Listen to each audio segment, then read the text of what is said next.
السلام عليكم وليدات، كنتمنى تكونوا بخير ان شاء الله. اليوم جينا في درس جديد من دروس ديال السنه اولى اعدادي، التتمه ديال الدروس اللي درنا قبل. هذا الدرس اللي عندنا اليوم هو لي زوبيراسيون سور لي نومبر اون اكريتور فراكسيونير، يعني العمليات على الاعداد الكسريه. دابا كنا شحال هادي كنعرفوا نديروا لي زوبيراسيون اونتر لي نومبر اونتي اللي كنتو عارفين. دابا غادي نديرو لي زوبيراسيون سور لي نومبر اون اكريتور فراكسيونير، على الكتابات الكسريه، كيفاش نجمعوا دو نومبر اون اكريتور فراكسيونير. عندنا هاد الدرس فيه جوج فقرات. الفقره الاولى هي لاديسيون اي سوستراكسيون، يعني غنديرو الجموع و سوستراكسيون، نديرو الفرق ديال دو نومبر. الغايه الاولانيه اش كتقول لنا؟ كيقول لك بور كالكولي une somme، يعني باش نحسبوا واحد المجموع، ou bien la différence، يعني الفرق ديال دو نومبر اون اكريتور فراكسيونير ديال جوج اعداد الكسريه ايون لي ميم دينوميناتور، يعني عندهم ميم دينوميناتور، يعني عندهم نفس المقام. اش كنديروا؟ اون كونسيرف، كنحتفظوا ب لو دينوميناتور، كنحتفظوا بالمقام المشترك كومون، le dénominateur commun. L'étape الثانية on additionné ou bien soustrait، يعني على حسب العمليه اللي عندنا. الا كانت عندنا العمليه فيها لا صوم كنجمعوا، كنديروا لاديسيون ديال هذوك لي نيميراتور، يعني البسط، ou bien كنسوستري لي نيميراتور. صافي، هاد القاعده الاولى هانتوما عقلوا عليها. دو زيتاب الا كانوا عندنا ميم دينوميناتور، يعني نفس المقام، اش كنديروا؟ كنخليو المقام داك اللي مشترك بيناتهم كنحتفظوا به، واش كنديروا؟ يا اما كنجمعوا هادوك لي دو، داك البسط الاولاني مع الثاني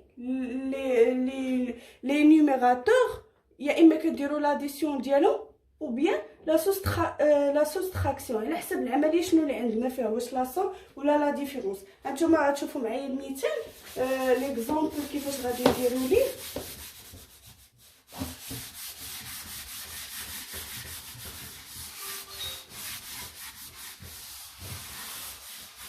دابا غادي نشوف واحد ليكزامبل.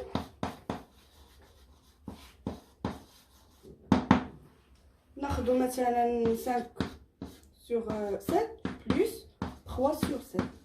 اش كنشوفوا هنايا؟ كنشوفوا عندهم ميم دينوميناتور، يعني عندهم نفس المقام.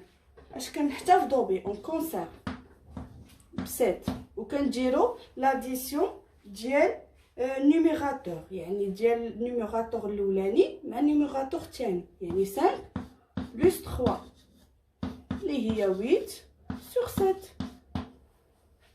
نشوفوا المثال الثاني ديال هنا درنا لا صوم ديال دو نومبر اون اكريتور فراكسيونير. دابا نشوفوا لا ديفيرونس. عندنا باغ اكزومبل 12,9 sur 11 moins 3,5 sur 11.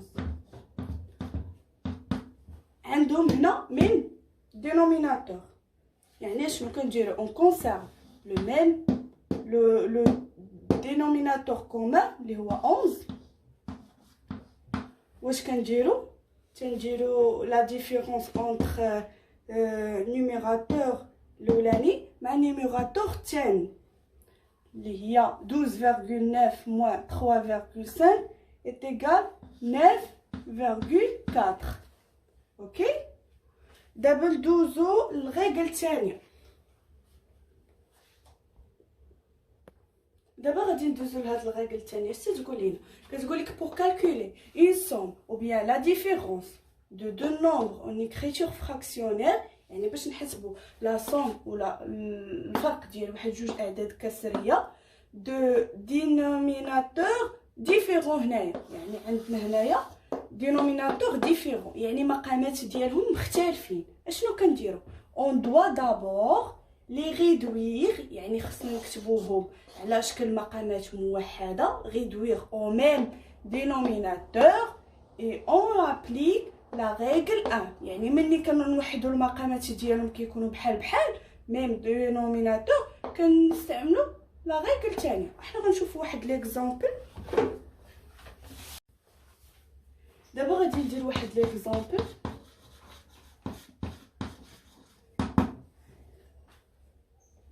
غادي ناخذ مثلا 5 على 2 5 sur 2 بلس 4 sur 9 مثلا.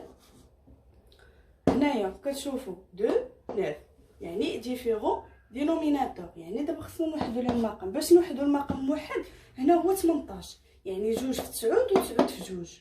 كنضربوا 5 نضربوها في 9 على 2 نضربوها في 9، حيت هذا ماشي من مضاعفات هذا، داكشي علاش غنضربوهم في بعضياتهم. غنضربوا البسط في المقام ديال الثاني والمقام الاول في المقام الثاني، عاوتاني العكس.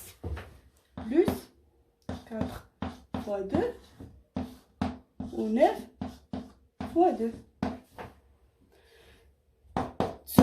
5 في 9 هي 45 على 18 بلس 8 على 18.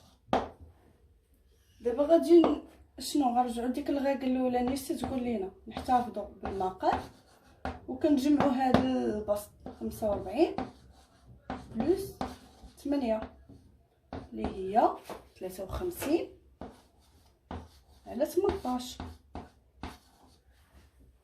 صافي. دابا هذا المثال بين الغاكل الثانيه شنو فيها. دابا غادي ندوزو للفقره الثانيه اللي هي لا ملتيبليكاسيون. عندنا فيها pour calculer le produit de deux nombres en écriture fractionnaire، يعني باش نحسبوا واحد الجداء ديال جوج الاعداد مكتوبين على شكل كتابه كسريه.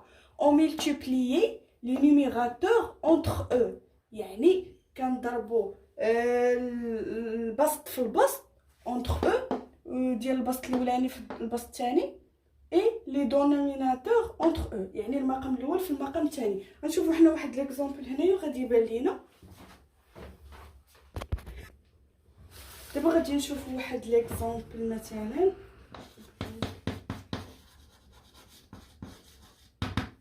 عندنا 7 على 8 مضروبه 3 على 5.